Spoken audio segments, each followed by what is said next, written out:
ኢየሱስ የባህሪ ልጅ እንደሆነ እኔም እንዲሁ የባህሪ ልጅ ነኝ። ኢየሱስ ክርስቶስ የሆነውን ሁሉ ኦልሬዲ ሆኛለሁ። እሱ በሰማይ እንዳለ በምድር እንዲሁ ነኝ። እኔና እሱ አንድ ነን። በእኛ የእግዚአብሔር ልጅነትና በኢየሱስ ክርስቶስ የእግዚአብሔር ልጅነት መካከል ትልቅ የሆነ ሲግኒፊካንት የሆነ ልዩነት አለ። አዎ በደንብ አለ። በእኛና በኢየሱስ ክርስቶስ የእግዚአብሔር ልጅነት መካከል መጽሐፍ ቅዱስ ልዩነት እንዳለ በግልጽ ያስቀምጣል። እኔና አብ አንድ ነን። እኔ የአብ አይነት ነኝ፣ የአባቴ አይነት ነኝ። I'm exactly like God. አባትና ልጅ አንድ ክላስ ናቸው። ስለዚህ I'm exactly like God. ክብር ለእግዚአብሔር ይሁን። You are exactly like God. እኔና አብ አንድ ነን እንዳለ እኔና ኢየሱስ አንድ ነን። የታላቅ ወንድሜ አይነት ነኝ። የእግዚአብሔር ልጅ ማለት የእግዚአብሔር ክላስ ውስጥ ያለ ነው። የእግዚአብሔር ልጅ ማለት እንደ እግዚአብሔር ነው።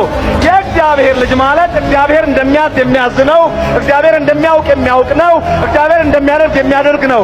የእግዚአብሔር ልጅ ማለት ኢንዲፔንደንት ነው። የእግዚአብሔር ልጅ ማለት የሌለ እንዳለ አድርጎ መጥራት ይችላል። የእግዚአብሔር ልጅ ማለት ሕይወትን ይሰጣል። የእግዚአብሔር ልጅ ማለት እንዲህ ነው። አብ በራሱ ሕይወት እንዳለው ወልድ በራሱ ሕይወት አለው። ወልድ በራሱ ሕይወት ካለው ልጆች በራሳቸው ሕይወት አላቸው። እኔና እግዚአብሔር አንድ ነን። እኔና ኢየሱስ አንድ ነን። እኔና መንፈስ ቅዱስ አንድ ነን። በእኛ የእግዚአብሔር ልጅነትና በኢየሱስ ክርስቶስ የእግዚአብሔር ልጅነት መካከል ትልቅ የሆነ ሲግኒፊካንት የሆነ ልዩነት አለ።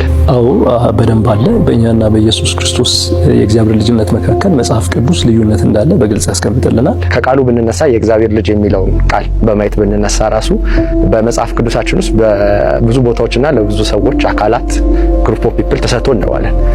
ለአዳም ተሰጥቶት እናያለን የእግዚአብሔር ልጅ የሚለው ታይትል። ለእስራኤል ተሰጥቶ እናያለን። ለዳዊት ተሰጥቶ እናያለን። ለቅዱሳን ተሰጥቶ እናያለን። ለመላእክት ተሰጥቶ እናያለን። ከከፋፈሉ ከ5 እስከ 7 ለሚያህሉ ቡድኖች ማለት ነው የእግዚአብሔር ልጅ የሚለው ስያሜ ተሰጥቶ እናያለን። ስለዚህ ጥያቄውን ማስፋት እንችላለን።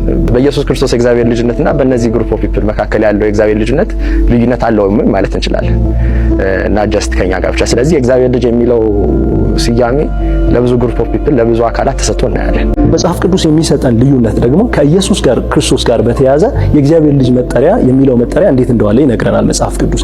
ይህም የእግዚአብሔር ልጅ ኢየሱስን ለማመልከት ብዙ ቦታ ላይ ውሏል፣ ግን የሚያመለክታቸው የተለያዩ ትርጉሞች አሉ። የመጀመሪያው ለኢየሱስ ክርስቶስ የእግዚአብሔር ልጅ የሚለው መጠሪያ ጥቅም ላይ የዋለው እርሱ የሚጠበቀው በብሉይ ኪዳን የተነገረለት የአይሁድ መሲህ የተስፋው ንጉስ መሆኑን ከማመልከት አንጻር ጥቅም ላይ ውሏል። ለምሳሌ መዝሙር ምዕራፍ 2 ቁጥር 7ን ስንመለከት ለዳዊት በበዓለ ሲመቱ ወቅት የሚዘመር መዝሙር ነው። የእግዚአብሔር ልጅ እንደሆነ እግዚአብሔር የሚናገርበት ክፍል ነው። እኔ ዛሬ ወለድኩ አንተ ልጄ ነህ እያለ ይናገራል። ይሄ ቃል በቀጥታ ለኢየሱስ ውሏል። ማቴዎስ ወንጌል ምዕራፍ 16 ቁጥር 16 ላይ ኢየሱስ እነ ጴጥሮስን ይጠይቃቸዋል። ሰዎች ስለ እርሱ ምን እንደሚሉ ከጠየቃቸው በኋላ እናንተስ እኔ ማን እንደሆንኩ ትላላችሁ ብሎ ሲጠይቃቸው ምን ብለው ይመልሳሉ? ጴጥሮስ እንዲህ ብሎ ይመልሳል፣ አንተ ክርስቶስ የሕያው የእግዚአብሔር ልጅ። እንዲሁም ደግሞ ዮሐንስ ወንጌል ምዕራፍ 1 ቁጥር 49 ላይ ናትናኤል ስለ ኢየሱስ ሲናገር አንተ የሕያው የእግዚአብሔር ልጅ መሲሁ ነህ ይለዋል። ስለዚህ መሲህና የእግዚአብሔር ልጅ የሚለው በአንድነት በመቅረባቸው ኢየሱስ እንደ ተስፋው የተነገረለት የሚጠበቀው የሚመጣው መሲህ መሆኑን ከማመልከት አንጻር ጥቅም ላይ ውሏል። ምናልባትም በአማርኛው በሁለቱም ልጆች እያልን ማለፍ ስለምንችል አንድ አይነት ሊመስል ይችላል። ነገር ግን ዮሐንስ የሚጠቀመው የተለያየ ቃላትን በተለይም በዮሐንስ ወንጌል አውድ የተለያየ ቃላትን ይጠቀማል። ለምሳሌ እንግሊዘኛዎቹ ትርጉሞች ጥሩ አድርጎ አስቀምጠዋል። ሳንስ ኦፍ ጋድ የሚል አላስቀመጡም። ዮሐንስ ወንጌል ምዕራፍ 1 ቁጥር 12 ላይ ያለውን ችልድረን ኦፍ ጋድ የሚል ነው ያስቀመጡት። በአማርኛው ችልድረን ኦፍ ጋድ እና ሳንስ ኦፍ ጋድ አንድ አይነት ቃልና ቅላጼ ነው የምንጠቀመው። ነገር ግን ግሪኩ ላይ ስንሄድ ቻይልድ ለሚለው ቴክኖን የሚል ቃል ሲጠቀም፣ ልጅ ለሚለው ደግሞ ፊዮስ የሚል ቃል ይጠቀማል። ዮሐንስ በጽሁፉ ቀላቅሎት አያውቅም። ይሄንን ነገር ቴክኖንን ለኢየሱስ ክርስቶስ ተጠቅሞ አያውቅም። ፊዮስን ደግሞ ለሰው ልጆች ተጠቅሞ አያውቅም። የኢየሱስ ክርስቶስ የእግዚአብሔር ልጅነትና የኛ የእግዚአብሔር ልጅነት የሚለያይበት የመጀመሪያው መንገድ ኢየሱስ ክርስቶስ ልዩ የሆነው ዩኒክ የሆነው የእግዚአብሔር ልጅ ስለሆነ ነው። ይህንንም ለማስረዳት የምንጠቀምበት አንድ ቃል አለ፣ አንድ የግሪክ ቃል አለ፣ ሞኖጂኔስ ይባላል። ሞኖጂነስ በአማርኛ አንድ ወይ ደግሞ አንድያ ተብሎ በተለያዩ የመጽሐፍ ቅዱስ ክፍሎች ላይ የተተረጎመው ማለት ነው። በዮሐንስ ጽሑፎች ውስጥ 5 ቦታ ተጠቅሶ እናየዋለን። 1:18 5:18 የተለያዩ ቦታዎች ላይ ተጠቅሶ እናየዋለን። ስለዚህ ሞኖጂነስ የሚለው የግሪክ ቃል አንድ ወይ ደግሞ አንድያ ተብሎ የተተረጎመው የግሪክ ቃል የሚያመለክተው ነገር ምንድነው? ልዩነትን ነው፣ ዩኒክነስን ነው የሚያመለክተው። ሶስት ልጅነት የባህሪ ልጅነት ነው። የኛ ልጅነት የልደትና የውርስ ልጅነት ነው። የባህሪ ልጅነት ማለት? ኢየሱስ የእግዚአብሔር ልጅ ነው ስንለው ልክ በስጋ ውሰድና ልጅ ስንል አንድን ሕፃን ልጅ ከምን ተነስተን? በስጋ ልደት አባትየው በእድሜ ይቀድማል፣ አባትየው በእውቀት ይቀድማል። ልጁ ገና የመጣ ነው፣ የአባትየው ኬር ያስፈልገዋል። ከአባቱ ጋር የሚሰራ አይደለም፣ አባቱ ለሱ የሚሰራ ነው። ይሄ በሰው ልማድ ማለት ስንወስድ እና ከዛ አንጻር አይደለም። ልጅነት ማለት በኢየሱስና በእግዚአብሔር መካከል ያለው ልጅነት የባህሪ አንድነት ማለት ነው። ልጅነት ይዚኳልቱ ባህሪ።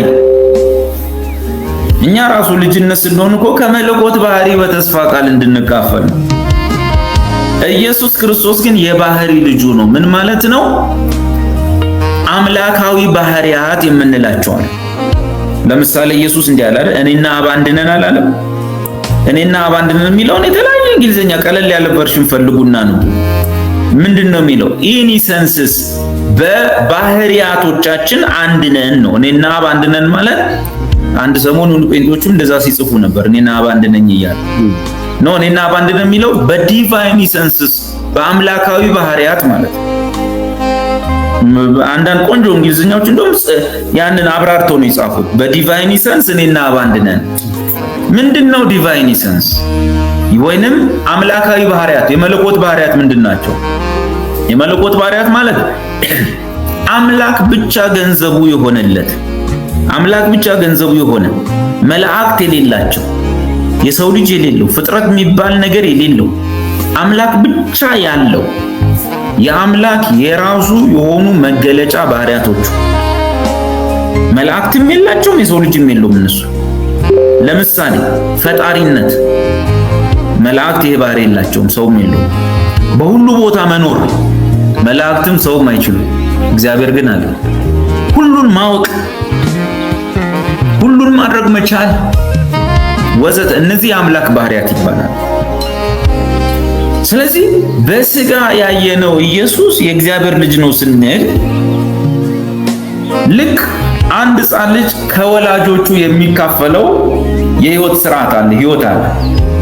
አንድ ልጅ የሰው ልጅ ነው የተወለደው የምንለው ሰው ስለሆነ ነው። አባትም ሰው ነው፣ ልጅም ሰው ነው።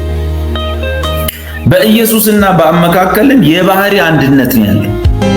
ኢየሱስ የባህሪ ልጁ ነው። ልጄ ሲለው ወይም አባቴ ሲል አንድ አይነት ባህሪያት አሉ። አባቴ የሚሰራል እኔም እሰራለሁ ነው። ልክ አባቴ የሚሰራል እኔም እሰራለሁ ሲል ራሱን ከእግዚአብሔር ጋር እኩል ስላደረገ ሊወግሩት ፈለጉ ነው የሚለው። ልክ ነው። ራሱን ከእግዚአብሔር ጋር እኩል አደረገ። በምን? አባቱ ያለው ነገር ሁሉ እኔ አለኝ። አባቴ ለሙታን ሕይወትን ይሰጣል፣ እኔም ለሙታን ሕይወት እሰጣለሁ። አባቴ የሚሰራል እኔም እሰራለሁ።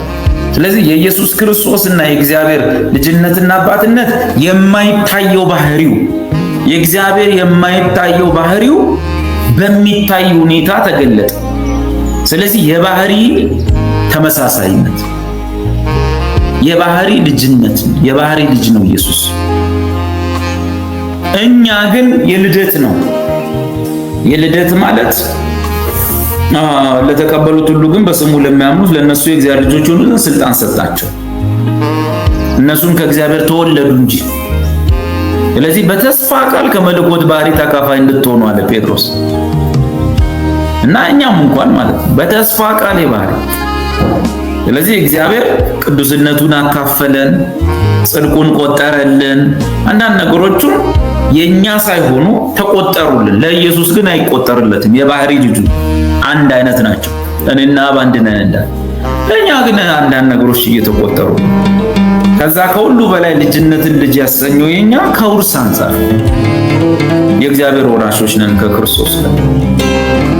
ከዛ አንፃር ነውና ኢየሱስ የባህሪ ልጁ ነው፣ እኛ የልደት ልጆቹ። የልደት ልጅ ብቻ